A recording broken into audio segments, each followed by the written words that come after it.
Get ready. 10 seconds. 5 seconds. Start.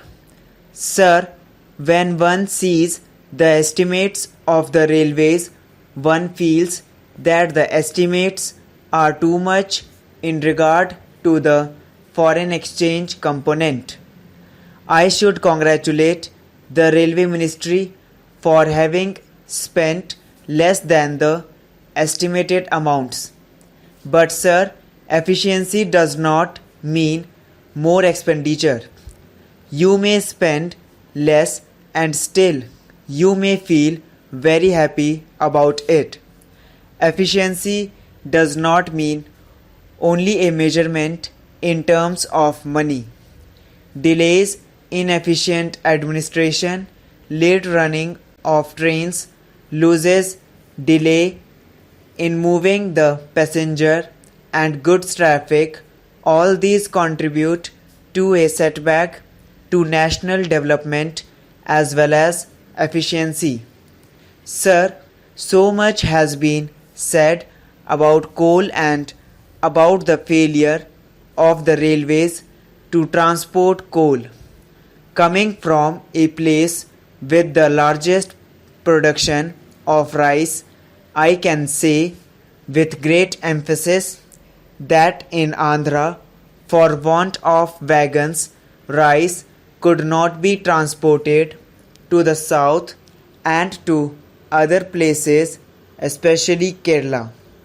Not only rice, but with regard to articles like jaggery, charcoal, timber, firewood, and other things, there was a heavy blockade in Andhra as far as the railways were concerned. Sir, while talking about coal, many honorable members referred to Bihar and West Bengal. But I would like to mention a word about the coal mines of the south.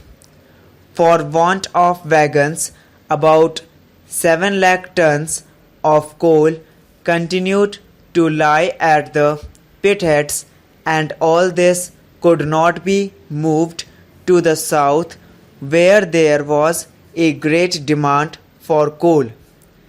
The coal production in the collieries was according to the plan. It was not as if the railways did not expect or that the colliery produced something more than the expected allotment, but the railways fell short of it.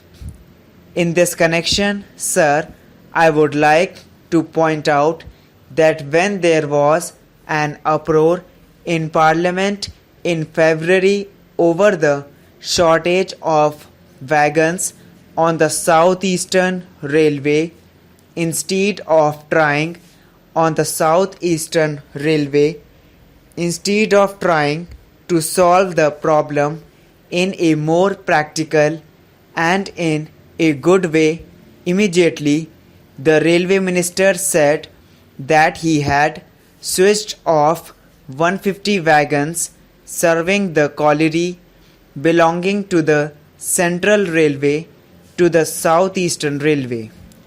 If you want to solve a problem, it is not by creating another problem. The Honorable Deputy Minister seems to be very doubtful, but I can tell him that 150 wagons were removed from the Central Railway. Yesterday, the Railway Minister, while answering one of the questions regarding the movement of coal, said that it was not always the railway's fault. I do agree that it is not always the railway's fault. The whole difficulty is that there is no coordination between his ministry and the other ministries.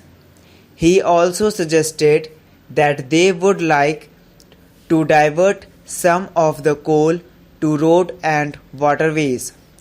I do welcome that suggestion. From today's papers, I find that the World Bank, the Planning Commission, and the Railway Ministry had a meeting with shipping companies who are willing to supply 24 more ships to transport a million odd tons of coal to the south.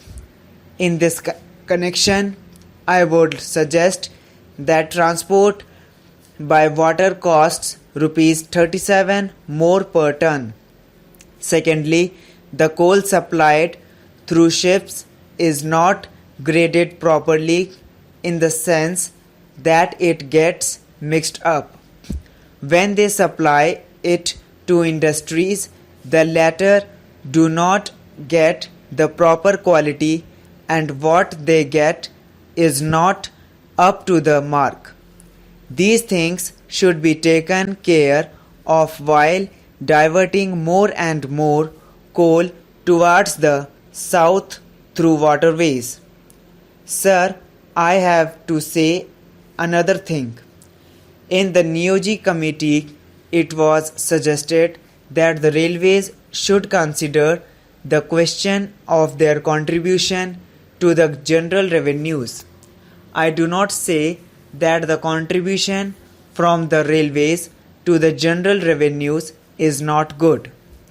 It is quite welcome, but what I would suggest is that the railways can ill afford this much.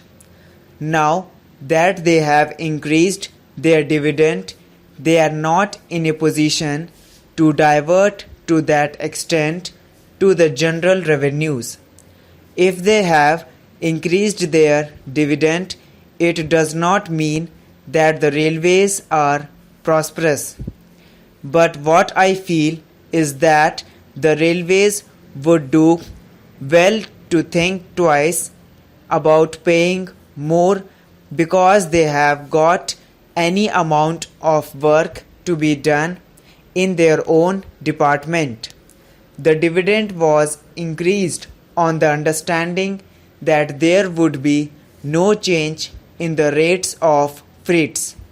But the railways are not in a position to increase their freight rates because they have to face severe competition from other means of transport.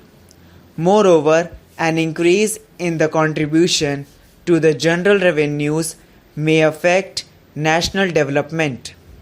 Therefore, I suggest that they should reconsider the decision about their contribution to the general revenues. Sir, the railways are a curious combination of a commercial concern and a public utility organ. On the one side, they have to spend more and more on the comforts of the nation, and on the other, contribute more and more to the national development.